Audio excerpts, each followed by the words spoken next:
Gotham season 4 finale, No Man's Land. So I got to say, this was definitely an awesome finale. Not what I was expecting. Before I get into the actual episode, some crazy news, unfortunate as well, is that next season is officially going to be the last season. Like, it's already been confirmed. They've been renewed for season 5, but it will be the last season. So hopefully, if they get kind of the same amount of episodes with 22, we can get like a full fledged out story. Because the worst thing is always something gets canceled in the middle of the season and it's like, oh well, we already wrote this whole season out, or we suddenly have to scramble to wrap it up. So fortunately they have like an official final season, and I'm very excited to see how it plays out, especially with the way this one ended. I'm like, this should be really sweet. So it sucks, but and it might change unless the show just gets like an insane flood of viewers, which I highly doubt. We might get a season 6, but at this point it's officially confirmed that it's getting 5 seasons, and then that's pretty much where it's going to end out. But definitely love this finale. I thought they did a great job with it. Tons of twists and turns with all the characters. Of course, it's been a minute since I reviewed the show since the mid-season premiere, but it's just been crazy. Like Ed and Lee, that's just like a crazy weird thing. And Lee becoming a bit more of a villain. Like, she was really in like this weird vigilante middle zone, because it's like, okay, well, she's kind of doing the Robin Hood thing a little bit with the whole bank robbing stuff with Nigma. And it's like, all right, well, we take the money from like the real bad guys and we, spread it throughout the Narrows and stuff. And even Jim calls her out on that. Like, this isn't you, but you're still helping people. You're just doing it in a bit of a darker way. And so they're, kind of going through this process. And Ed falls in love with her. And she's kind of interested in him, but of course, by the time we get to the finale, she realizes, or at least she admits, she knew that she couldn't like fully be with him, because it's like, eventually you just turn around and kill me. And so, she stabs him in the stomach, and he drops the knife. And then that really caught me off guard when he was like, "You're probably right," and he just takes the knife out of his stomach, and then he stabs her, and I was like, "Holy crap!" And so they're both just down. And I was like, "I don't." That's just crazy. And then of course, Hugo Strange comes back into the mix, so who knows what he's gonna do to them when he like saves them. So that was insane. Of course, they officially kill Butch, which sucked because I've always liked Butch as a character. I always thought he was cool, and it was such a great scene though. Like, and that scene was a perfect example of why everybody likes Penguin in the show, because all this time, everything that's been happening, all these crazy allegiances he's been making, and things are just, past couple episodes, things were just constantly falling apart with him teaming up with Butch. Like, we get the money and then we can turn you back human. And all this stuff goes through. They team up, they deal with Ra's al Ghul. Everything's like, we got it. It's pretty sweet. I'm human. I get to be with Tabitha. We beat Ra's. We got it. Everything is good. And then it's like, I just want you to know I really consider you a friend, and I'm super sorry.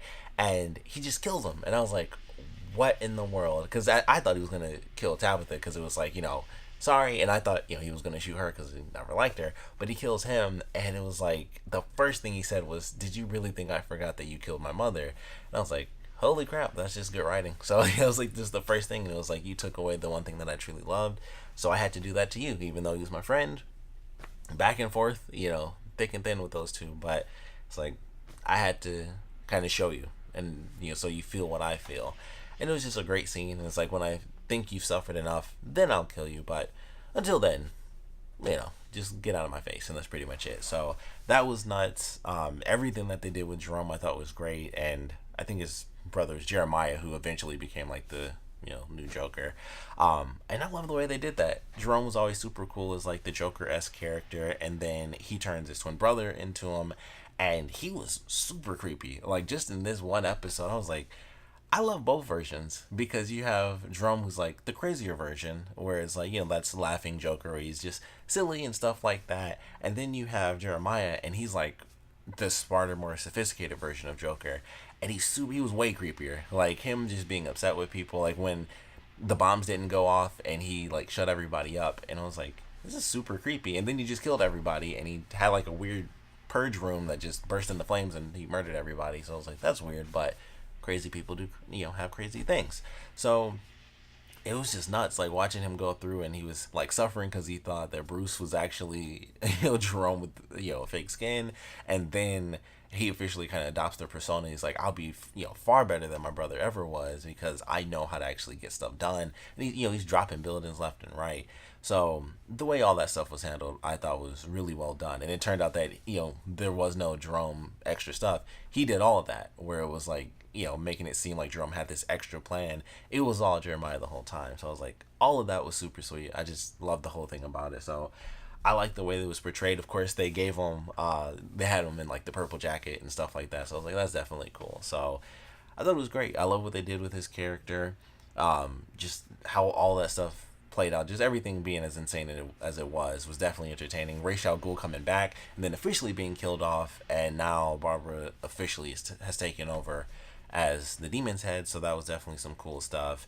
And just the way everything ended, where it was just utter chaos. Like we have Jeremiah, after things fall apart, he teams up with Ra's, and so it's like, all right. And they were doing some stuff, and I knew they were doing it, but then they definitely put it in there at the end. But they were doing Batman Killing Joke, which is when Joker actually ends up shooting Barbara Gordon. So I was like, oh, that's a cool way to do it, because they were showing some stuff with Bruce, and they just switched the characters. It was Bruce, Alfred, and Selina, instead of it being Bruce's Batman and then Jim Gordon and Barbara Gordon. So I like the way they did that, and it was Bruce going through, and he's seeing, he's kind of getting poisoned, but he's seeing all this stuff with Alfred, and he's being tortured, and I was like, this reminds me of the Killing Joke. And then they go through the episode and everything, and it gets to the end, and Joker just shows up, and he has the gun, and he just walks, he's like right in front of Selina, and he just shoots her.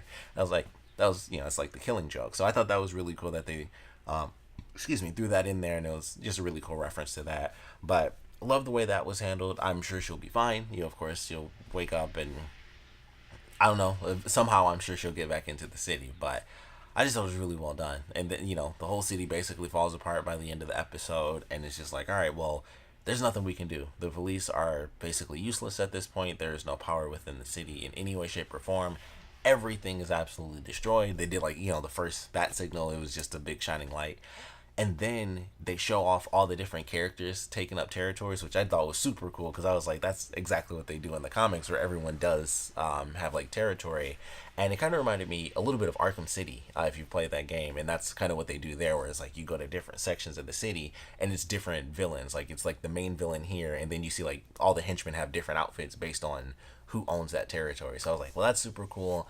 Penguin has his own place, which I think it was some big sort of federal building, so it's probably like a courthouse or something. So he takes over that place.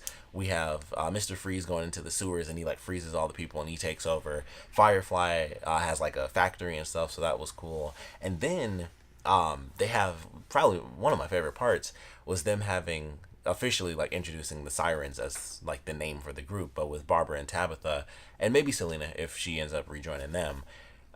They are the Gotham City Sirens. So I thought that was definitely cool, and it's like, only, Sirens only, so they kill off the guys that are there. And then they introduce two new characters, or two new sets, I guess, of villains. And the first one had me super excited because it was like a super nerdy thing. But as soon as they showed the people, and it was like a random person hanging upside down, I was like, that's Man Bat. So that was super cool. I'm assuming it's going to be a different version. I don't think it'll be like the scientist version from the comics, where he actually turns into it. He just looks like a person in a bat costume. So that was Man Bat.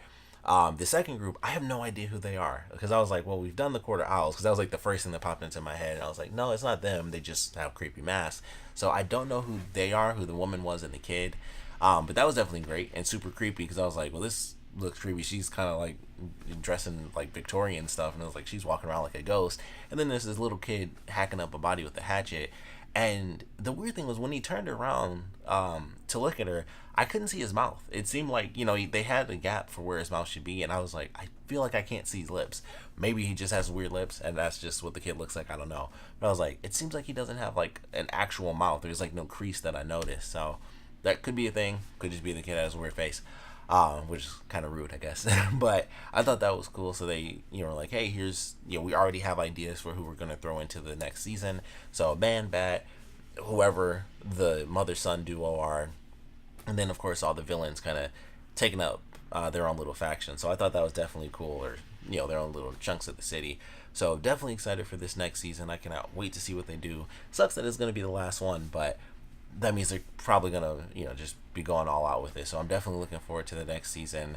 We got Bruce, we got Jim, we have Bullock, and a couple of people from the GCPD kind of staying within the city to protect it, and then just villains. So it's gonna be absolutely insane. It's kind of gonna be like Arkham City, just there's no official Batman yet. So I'm really curious how that's gonna play out, and what they're gonna do. I wonder if it's gonna be like a time skip, or if it's gonna start up like right at the beginning of that, or how they're gonna do it. But definitely looking forward to the next season. Of course, I would love to know what you guys thought about this finale. So please comment below. Let me know your favorite parts about it, least favorite parts about it, and I would love to know what you guys want to see going into the next season, especially with it being the final season. Unless that changes, I would love to know what you guys want to see. If there's anything as far as like other villains that they haven't really done, what villains you guys would like to see show up in the final season.